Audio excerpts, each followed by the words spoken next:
Ellen, we're here at the Salzburg Global Seminar talking about breaking the glass ceiling, and in Norway there's a strong measure, I would describe it, to break the glass ceiling in corporate boardrooms. Can you tell us a little bit about that? About what happened? Mm-hmm. Well, it's about 3-4 years ago now. The Minister for Trade and Industry put forward a proposal that all listed and unlisted companies should have 40% women on their company boards. And there was, needless to say, huge outcry. Because how many what was the average before? 6%. 6%. Yeah, there's Okay. a tremendous increase, and perhaps with hindsight we can say, you're trying to force this perhaps a little bit too quickly to run before you could walk. But so now what happened? What does the law say? The law has been approved, and it kicks in on the 1st of January 2008. And by then, every company must have 40% of their board women. The companies covered by the law. Yes, which are the publicly listed companies. Yeah, and unlisted companies with a certain amount of shareholders. I see, okay. And where do we stand now? Well, the unofficial figures that were released a couple of weeks ago said 30%. So 30% are in compliance. Yeah, so there's still about 100 companies short. And what might happen if they don't comply by January 1st? Well, this is very exciting because within the law, the government has the power to delist a listed company, i.e. take them off the stock exchange, and also to dissolve them. So that they could be totally dismantled. Exactly, which,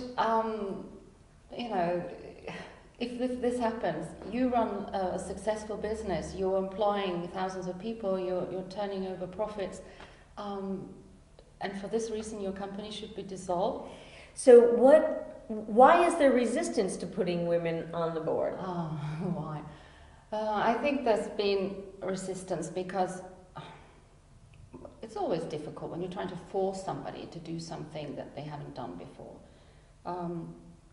A lot of company owners and chairmen of companies happen to be men, and they like to recruit from their circle of friends, they like to recruit from their business associates. I mean, you want to have somebody on your board who you can work with and who have proved themselves. And they don't know, the networks haven't enlarged to include women. Yeah, the network have not really included women, and it's if you look at it, it is probably one of the largest transferals of power from one group of the population to another since women got the right to vote. Uh-huh. So it's only natural in some ways that there should be resistance.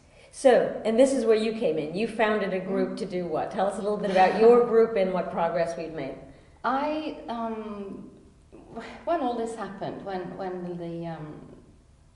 the law was proposed, and a lot of chairmen, a lot of company owners came forward in the media and said, we think this is ridiculous, it's never going to work, we don't want to be forced into this position.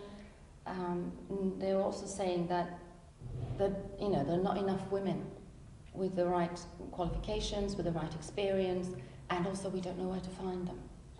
Now, the first few arguments I wasn't totally in agreement with, but the last argument I could sympathise with a great deal, because traditionally women, haven't had an arena where they meet company owners or chairmen of companies or top management. So without really applying myself and without thinking really hard, I could reel off 20 names of very competent, very sharp, clever women who I was pretty sure could be an asset to almost any board. And I thought, okay, well, so we have two groups. We have one group here with competent, clever, well-educated women, in their 40s, who've had years and years of managerial experience, some at really senior level. And then we have all these company owners, the chairman, who say that we don't know where to find them. So okay, put them together then, introduce them to each other. Uh-huh. And so this is my professional boards forum. That's what we do. And how much success have you had? I'd say about 50% of the women who have taken part get offered board positions. Well, that's very good. It's very high, but now it's really difficult for me to keep measuring, because now about 750 women have attended, and it's really hard for me to keep track of of everything that goes on. But I must emphasize that what I do is only a really small part of the game. For a woman who wants to get noticed and get a board position, there is a number of things that she will need to do to position herself and to. But I certainly introduce them to the people who count, to the people who influence board compositions. Mm-hmm. As you said earlier, everybody will be watching January 1st. Are there any big international companies that fall into the category that might be dissolved or fined or whatever? There might be some daughter companies, or associated companies to some of the larger companies, but just off the top of my head, I can't really say that there is one or two that are going to stand out. I think we're all, holding our breath, waiting to see what happens, and I, for one, I would actually quite like to see one company take on the government and say, well, we're not going to comply, and we're going to take you to court, and we're going to fight this. And why do you want to see that?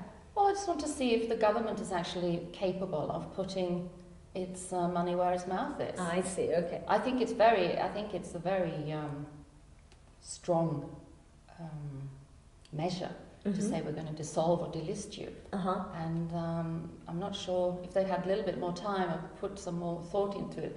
Perhaps some more positive incentives could have been introduced rather than all this.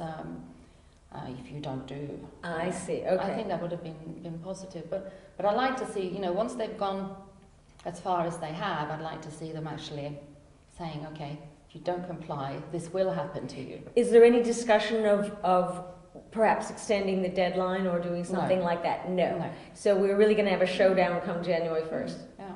Okay, well, we'll all be watching, I think. Thank you very much, Elin. Thank you.